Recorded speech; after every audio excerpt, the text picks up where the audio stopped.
Oke, bismillahirrahmanirrahim. Kembali lagi bersama saya. Kali ini saya akan membawakan materi bab 9 tentang pengembangan sistem teknologi, informasi, metode SDLC. Langsung saja kita mulai bahasan yang pertama, yaitu siklus hidup pengembang sistem. Nah, adapun tahapan-tahapan bisa dilihat seperti gambar di samping. Yang pertama itu ada analisis sistem, yang kedua ada perencanaan sistem, yang ketiga ada implementasi sistem, yang keempat operasi dan perawatan sistem. Karena ini adalah siklus, jadi dia berputar dari awal kembali lagi ke awalnya. Oke, kita akan bahas satu persatu terkait dengan siklus hidup pengembang sistem ini. Yang pertama kita mulai dari analisis sistem. Nah, analisis sistem dibagi lagi ke 4 pembahasan. Nah, yang pertama itu ada studi pendahuluan, yaitu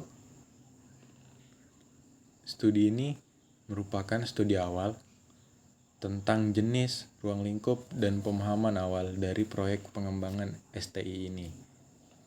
Nah, hasilnya dapat memperkirakan biaya yang dibutuhkan dan waktu yang diperoleh untuk pengembangan STI. Selanjutnya ada studi kelayakan. Nah, ini adalah sistem lanjutan dari studi pendahuluan. Studi kelayakan ini terdiri dari 5 macam kelayakan yang disingkat TEOS, yaitu kelayakan teknologi, kelayakan ekonomis, kelayakan legal, kelayakan operasi, dan kelayakan sosial. Yang ketiga,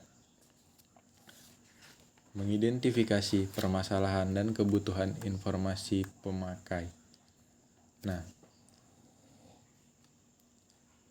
untuk memahami apa yang dilakukan dalam melakukan penelitian dan mendapatkan data tentang sistem yang ada, penelitian dapat dilakukan dengan langkah-langkah berikut.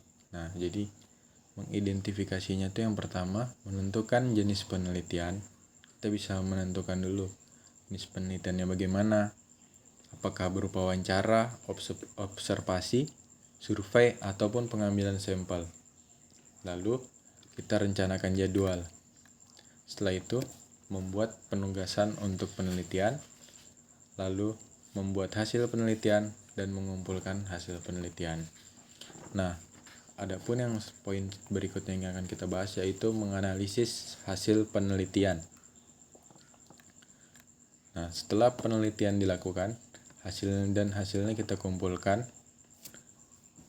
Menganalisis penelitian perlu dilakukan. Menganalisis kelemahan sistem menganalisis hasil penelitian terdiri dari menganalisis kelemahan sistem yang lama dan menganalisis kebutuhan informasi pemakai. Maksudnya di sini adalah jika terdapat kelemahan pada sistem yang lama, maka akan diganti dengan sistem-sistem yang baru. Gitu. Oke, poin selanjutnya adalah perancangan sistem. Tahap perancangan sistem mempunyai 2 tujuan utama, yaitu sebagai berikut. Yang pertama itu memberikan gambaran secara umum tentang kebutuhan informasi kepada pemakai sistem secara logika. Yang kedua, memberikan gambaran yang jelas dan rancang bangun yang lengkap kepada pemrogram komputer dan ahli-ahli teknik lainnya. Nah, sistem yang pertama itu bisa disebut juga dengan sistem secara logika, sedangkan yang kedua ini bisa kita sebut sistem secara terinci atau secara mendetail. Implementasi sistem. Yang ketiga, tahap implementasi sistem terdiri dari beberapa kegiatan. Pertama, mempersiapkan rencana implementasi. Kedua, melakukan kegiatan implementasi. Ada subbagiannya lagi, memilih dan melatih personil, memilih dan mempersiapkan tempat dan lokasi sistem, Yang C, mengetes sistem. Melakukan konveksi sistem. Lalu yang poin ketiga, menindaklanjuti implementasi. 4. Implementasi sistem juga merupakan proses mengganti atau meninggalkan sistem yang lama dan menggantinya dengan sistem yang baru. Poin keempat yang akan kita bahas adalah operasi dan perawatan sistem. Nah, sistem perlu dirawat karena beberapa hal, yaitu yang pertama, sistem mengandung kesalahan yang dulunya belum terdeteksi, sehingga kesalahan-kesalahan sistem perlu dibaiki. Nah, maksudnya tanpa sadar sistem-sistem lama itu memiliki kesalahan dan belum ditemukan gitu, atau belum terdetek, belum diketahui gitu. Jadi kesalahan-kesalahan ini harus diperbaiki agar kedepannya itu menjadi lebih baik lagi. Nah, yang kedua, sistem mengalami perubahan-perubahan karena permintaan baru dari pemakai sistem. Nah, ini bisa diartikan juga dia berubah karena si pemakai ini berubah juga gitu. Yang mungkin awalnya untuk kegiatan ini, lalu sistemnya digunakan untuk hal lainnya. Yang ketiga, sistem mengalami perubahan karena perubahan lingkungan luar. Yang keempat, karena sistem perlu ditingkatkan. Nah, sebenarnya biaya perawatan sistem ini merupakan biaya yang cukup besar gitu. Tanpa disadari, biaya perawatan itu memakai anggaran yang sangat banyak gitu. Tapi biaya perawatan ini harus dilakukan gitu, jangan diabaikan. Nah, selanjutnya ada kekurangan dan kelebihan dari metode SDLC. Yang pertama kita bahas dulu kelebihannya, yaitu menyediakan tahapan yang dapat digunakan sebagai pedoman mengembangkan sistem. Lalu, memberikan hasil sistem yang lebih baik karena sistem dianalisis dan dirancang secara keseluruhan sebelum diimplementasikan. Kekurangannya, hanya menyediakan tahapan-tahapan saja.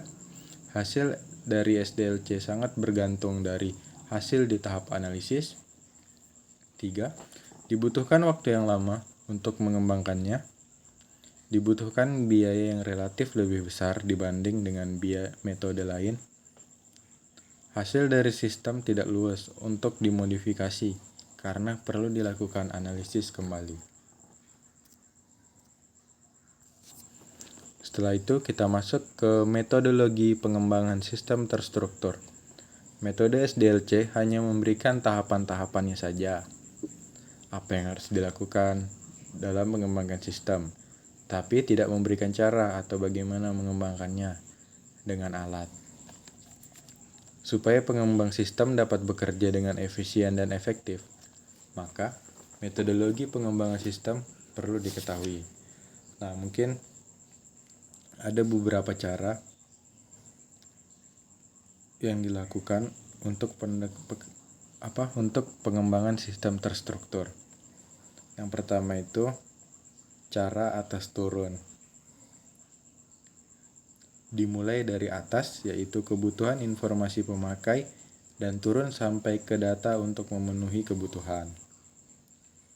Lalu ada cara bawah naik. Dimulai dari bawah, yaitu dari ketersediaan data di bawah, naik sampai ke informasi yang dibutuhkan ke atas atau ke pemakai. Nah, adapun alat-alat komunikasi di tahap analisis, yaitu yang pertama bagan alir sistem dan bagan alir dokumen. Lalu yang kedua ada diagram arus data. Yang ketiga ada kamus data.